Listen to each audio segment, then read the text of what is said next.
Dobre, takže ideme. Hej. Ideme na to? Hej, OK, dobre. tak začnem. Dobre.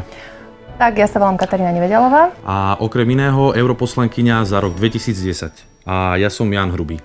A okrem iného tiež náš kandidát, ktorý bude presadzovať práva mladých v Európskom parlamente.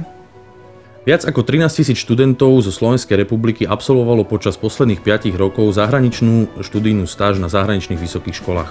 A my sme v Európskej únii presadili, aby zvýšila rozpočet na vzdelávanie, a to aj na vzdelávacie programy ako Erasmus Plus až o 40%.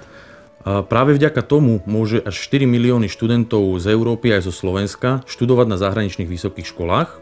Získajú tak špeciálne poznatky a odbornú prax, ktorá im neskôr môže pomôcť presadiť sa lepšie v živote. Takto by podľa nás Európska únia mala pracovať. Smer sociálna demokracia presadila v Európskej únii najviac pre Slovensko. Aj konkrétne projekty pre mladých ľudí. A my sme mladí kandidáti, ktorí chceme, aby Európska únia pracovala pre ľudí. Aj pre tých mladých.